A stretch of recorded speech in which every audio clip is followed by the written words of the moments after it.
Hello, my dear students. Myself Himanshu Mishra and I am your physics teacher.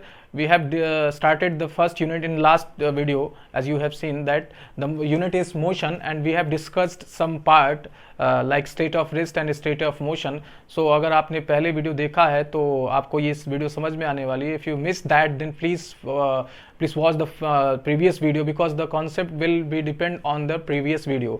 So आपसे मेरा request है कि अगर आप इस वीडियो को पहली बार देख रहे हैं, आप मेरे को पहली बार देख रहे हैं तो आप पहले वीडियो को ज़रूर देखें, क्योंकि हर एक वीडियो में पीछे के जैसे मैं दूसरे वीडियो में आपको कैरी करूंगा तो आपके कुछ बातें मैं अगर पहली वीडियो को मान के चलूंगा कि आपने देखा है, आपने समझा है, तो आप इस बात का ख्याल हमेशा रखें, हमेशा वीडियोज़ को प्रॉपरली डे बाई डे देखते चलें.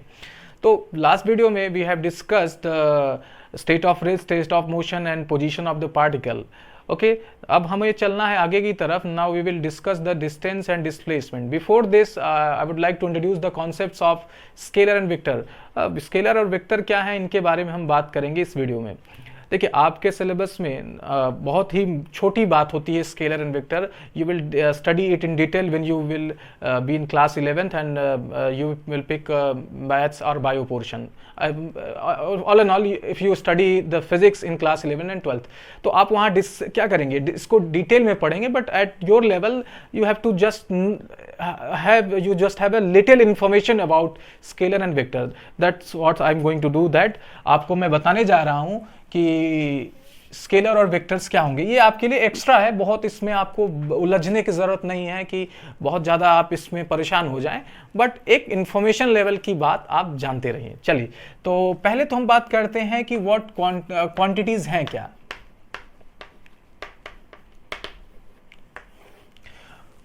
फिजिक्स में क्वांटिटीज़ क्या होती हैं और फिजिकल क्वांटिटीज़ क्या होती हैं. Quantities if you are talking about, मैं अगर किसी ऑब्जेक्ट या किसी चीज के बारे में बात कर रहा हूं, that is the quantities. But what is the physical quantities, और यही हमको जानना है कि फिजिकल क्वांटिटीज हैं क्या. तो बेटर है कि हम लोग हेडिंग फिजिकल क्वांटिटीज करें. तो फिजिकल क्वांटिटीज क्या है.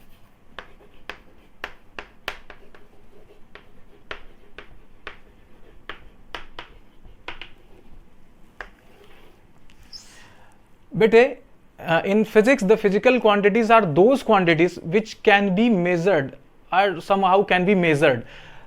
मेरा कहने का क्या मतलब है कि फिजिक्स में फिजिकल क्वांटिटीज वही क्वांटिटीज बोली जाती हैं जिनका मेजरमेंट पॉसिबल है. फॉर एग्जांपल, जैसे मैं इस बोर्ड की लेंथ निकालने के लिए क्या करता हूं, मीटर स्केल यूज कर सकता हूं, है ना. टाइम देखने के लिए मैं घड़ी का इस्तेमाल कर सकता हूं. We can determine the time by seeing the watch. हम लोग क्या कर सकते हैं, घड़ी को देखकर टाइम को डिटरमाइन कर सकते हैं. इसी तरीके से आपने सुना होगा कि साउंड की स्पीड होती है कुछ, या आपके चलने की कुछ स्पीड होगी. मतलब जो कुछ भी आप मेजर कर सके समहाउ, कैसे भी, मेजरमेंट के तरीके पे यहाँ पे बात नहीं हो रही है. यहाँ ये बात कर रही है कि आप किया जा रहा है कि किसी भी तरीके से हम अगर मेजर कर पाते हैं किसी क्वांटिटीज को, किसी भी ऑब्जेक्ट या किसी भी नेसेसरी कोई भी क्वांटिटीज की बात, किसी भी चीज की बात कर रहे हो और आप उसे मेजर कर सकते हैं, तो वो क्या बोली जाएगी, physical quantity. For example, I am talking too much. If you can measure it, then you can say that this is the physical quantities. But ये ऐसा unnecessary thought है. But आप ऐसा समझे कि किसी भी चीज को आप क्या कर लें, मेजर कर पाए, तो वो आपकी क्या होगी, फिजिकल क्वांटिटीज बोली जाएंगे. तो हम इसका डेफिनेशन क्या लिख सकते हैं बेटे, the quantities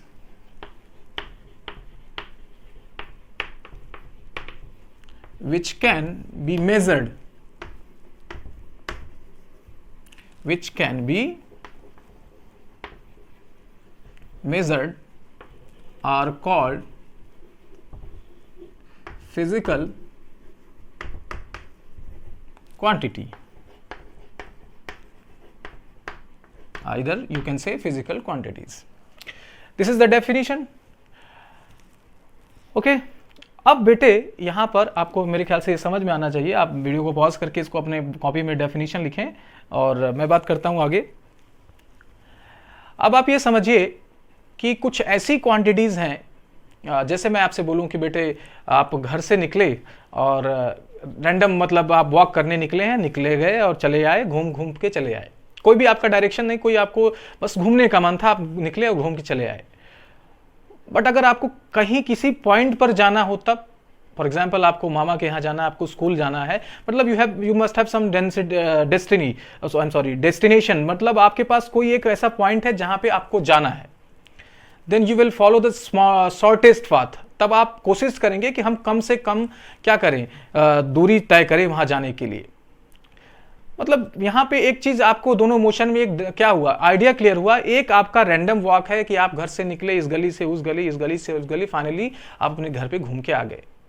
there was no certain path, आप कोई पाथ निश्चित नहीं किए थे कि नहीं मैं ऐसे जाऊंगा, लेफ्ट लूंगा, राइट लूंगा। आपने कहा कि चलिए सर हम लोग घूम के आते हैं, ठीक है। वहीं पर मैंने कहा कि नहीं, you have to go somewhere a certain point, जहां पे आपको यहीं जाना है। देन आप क्या करेंगे, एक सर्टेन रास्ता लेंगे, यहां से लेफ्ट, यहां से राइट, यहां से। तो यहां पे देख रहे हो बेटे कि आपके मोशन में भी क्या है, मैं मोशन की यहां स्पेशली बात कर रहा हूं, लेकिन मोशन में भी आपकी कुछ क्या स्पेसिफिकेशन है। एक आपका फ्री है और एक में आपको एक क्या है, सर्टेन पाथ फॉलो करना है। उसी तरीके से बेटे फिजिक्स में कुछ ऐसी क्वांटिटीज होती हैं जिनके पास सिर्फ वैल्यू होती है। जैसे आप घर से निकले, कुछ 3 मीटर पर सेकेंड की स्पीड से आप आसपास घूमते हुए घर वापस आ गए। बट अगर मैंने कहा कि नहीं, second one, assume the second one, कि आप इस रास्ते से जाओगे, यही पाथ फॉलो करोगे और यहां पहुंचोगे, तो यहां पे एक बेटे सर्टेन डायरेक्शन की बात है। जैसे फॉर एग्जांपल आपका स्कूल आपके घर से इस डायरेक्शन में पड़ता है और आप घर से निकले स्कूल जाने के लिए, तो then you will follow the east, आप इसकी तरफ जाने की कोशिश करेंगे, वेस्ट या नॉर्थ साउथ नहीं करेंगे, क्योंकि आपको पता है कि मेरा स्कूल इधर है, मुझे इधर जाना है। तो अगर ऐसी फिजिकल क्वांटिटीज जो एक सर्टेन डायरेक्शन में हो, जिनकी कुछ एक डायरेक्शन हो बेटे, उनको हम वेक्टर क्वांटिटीज बोलते हैं। ध्यान से समझिएगा, एक आपका स्केलर क्वांटिटी होता है बेटे और दूसरा होता है vector quantities. The quantities which have only magnitude, magnitude means only the value, magnitude का यहां क्या मतलब है, सिर्फ और सिर्फ value. But on the if we talk about the second quantity, that is vector quantity, then it must have some direction।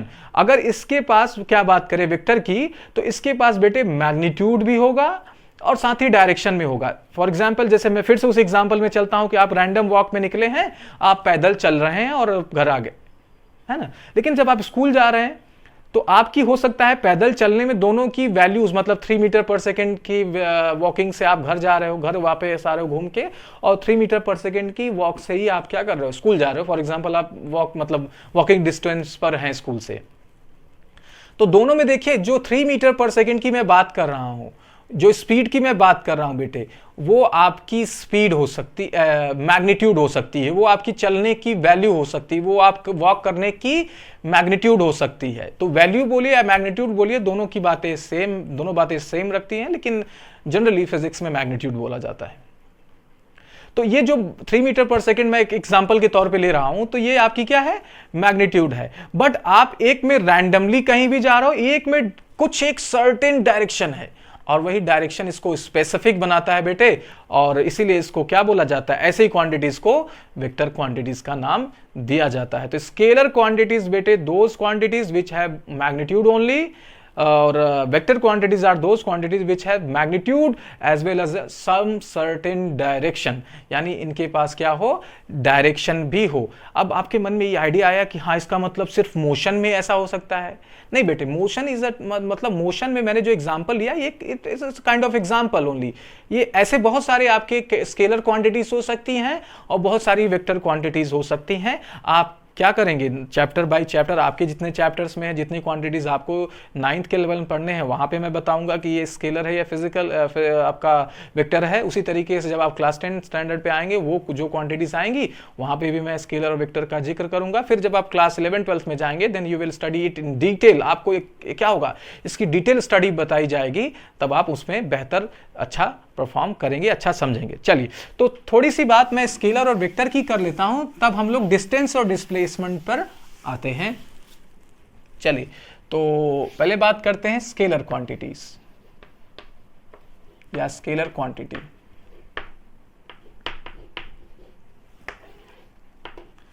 Okay, तो scalar quantities बेटे क्या है, ऐसी क्वांटिटीज जिनके पास क्या हो, सिर्फ मैग्नीट्यूड हो, the quantities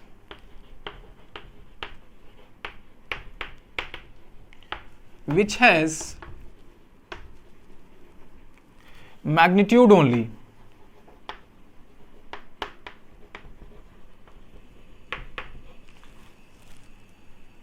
are called scalar quantities या स्केलर क्वांटिटी। ओके, अब इसके एग्जांपल अभी मैं यहाँ पे लिख दे रहा हूँ और हम लोग डिटेल में पढ़ेंगे भी। इसका एग्जांपल है बेटे डिस्टेंस। डिस्टेंस आपकी क्या है? Scalar quantity. कैसे स्केलर क्वांटिटी है ये आपके अभी सिलेबस में है, जस्ट इसी के स्केलर वेक्टर के बाद हम लोग डिस्कस करेंगे। दूसरा आपकी स्पीड है, मास है, टाइम है, ये सब आपकी क्या है? Scalar quantities etcetera. और भी क्वांटिटीज हैं, जब आता जाएगा हम बताते चलेंगे। तो distance, speed, mass and time etcetera are the example of this scalar quantity. चलिए आप इसे अपनी कॉपी में लिखिए। नेक्स्ट हम लोग चलते हैं, बात करते हैं दूसरा। हमने कौन सा टाइप आपको बताया? Vector quantity.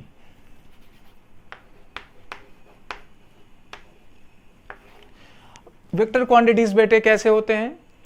ऐसी क्वांटिटीज जो क्या करे? मैग्नीट्यूड भी रखे और डायरेक्शन भी रखे। ऐसी क्वांटिटीज को बेटे आप क्या बोलेंगे? वेक्टर क्वांटिटीज बोलेंगे। द क्वांटिटी या द क्वांटिटीज भी कह सकते हो आप, अगर मैं प्लूरल फॉर्म में बोलूं तो। विच हैज हाँ ठीक है, magnitude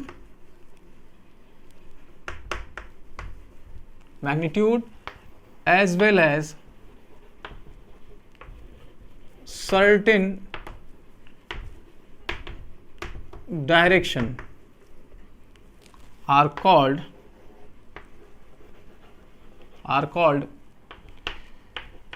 vector quantity। तो ऐसी क्वांटिटी को हम लोग क्या बोलने वाले हैं बेटे? वेक्टर क्वांटिटी बोलने वाले हैं, जिनके पास मैग्नीट्यूड हो और क्या हो? एक सर्टेन डायरेक्शन हो। एक क्या हो? एक डायरेक्शन रिप्रेजेंट करें कि हाँ ये इस डायरेक्शन में ओरिएंटेड है, चल रहा है, तो उसको हम वेक्टर क्वांटिटीज बोलते हैं। ठीक है बेटे। तो इसका एग्जाम्पल क्या हो सकता है भाई? इसका एग्जाम्पल है आपका फोर्स। फोर्स आपकी ऐसी क्वांटिटी है जिसके पास वैल्यू भी है और सर्टेन डायरेक्शन में है। कैसे? अगर मान लीजिए मैं किसी ऑब्जेक्ट पर फोर्स लगा के मैं उसको पुश कर रहा हूं, वो मूव कर रही है, तो मैं जिधर पुश करता हूं ऑब्जेक्ट क्या होता है? सर्टेन डायरेक्शन में ही मूव करता है, जिसमें डायरेक्शनैलिटी है, जिसमें आपको दिख रहा है कि हाँ ऐसा करेंगे तो इधर की ही तरफ वो क्या होगा? जाएगा। तो इस तरीके की क्वांटिटीज को बेटे वेक्टर क्वांटिटी बोलेंगे। ये आपका फोर्स एग्जाम्पल है इसका। अभी हम लोग पढ़ेंगे एक्सीलरेशन, ये भी इसका एग्जाम्पल है। दूसरा इसका एग्जाम्पल वेलोसिटी है। सब हमारे चैप्टर्स में है, तो हम इसको डिस्कस करते हुए बढ़ेंगे। वेलोसिटी, एक्सीलरेशन एंड फोर्स, ये सब तो है ही, है ना। तो इसलिए एटसेट्रा इतना ही लिखते हैं। तो ये हमारी क्या है? वेक्टर क्वांटिटीज हैं।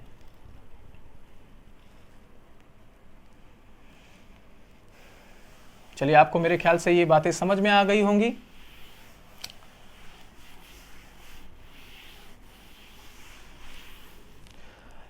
यहां पर आपके लिए आपको यहां पे ध्यान देना है कि डिफरेंस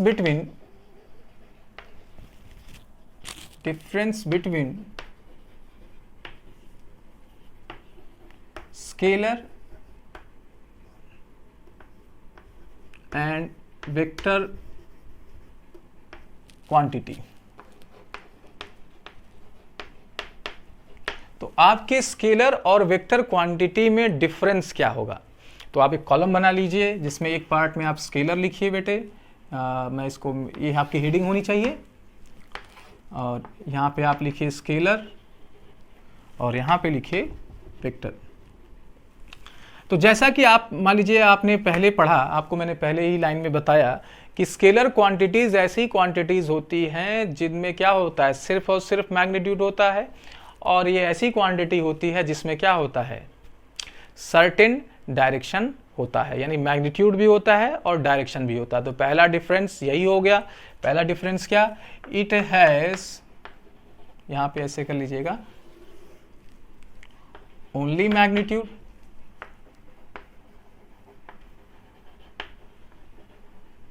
है ना। और इसमें क्या है बेटे, आपका पहला difference, it has magnitude and certain direction.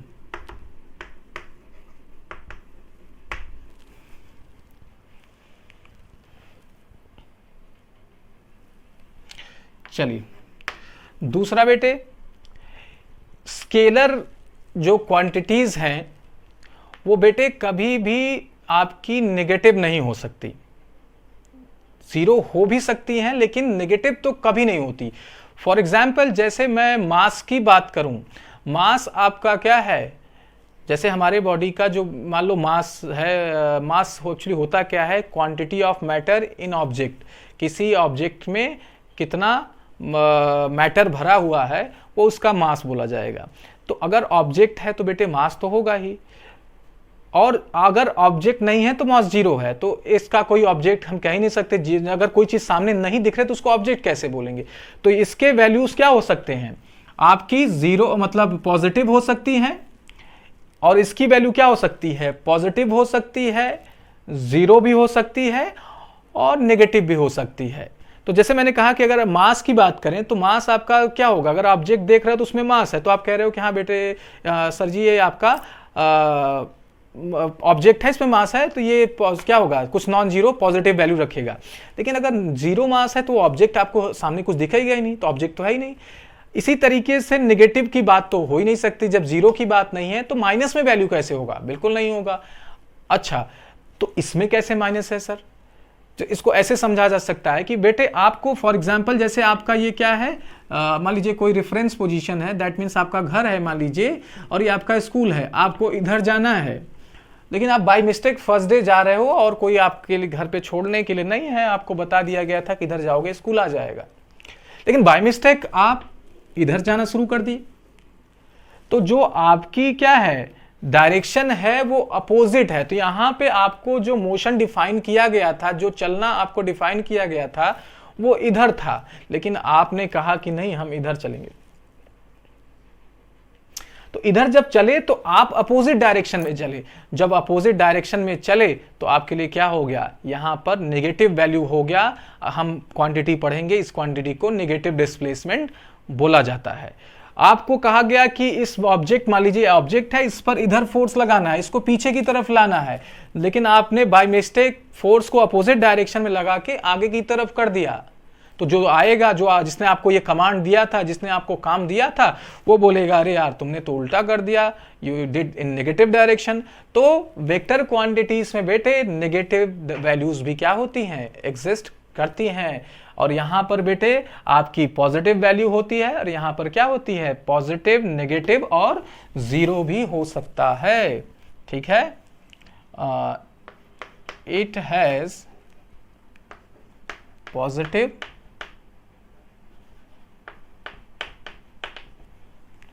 और जीरो वैल्यू। तो ये क्या हो सकता है, या तो पॉजिटिव हो सकता है या जीरो हो सकता है, लेकिन इसमें बेटे क्या है, it has zero, positive, positive भी हो सकता है, एंड नेगेटिव वैल्यू। बेटे नेगेटिव वैल्यू भी क्या करता है, ये कंटेन करता है, इस बात का याद रखेंगे। ठीक है, तो ये आपकी क्या रही, स्केलर और वेक्टर में डिफरेंस रहा, इसे याद रखेंगे, ये आपसे एग्जाम में पूछा जाएगा।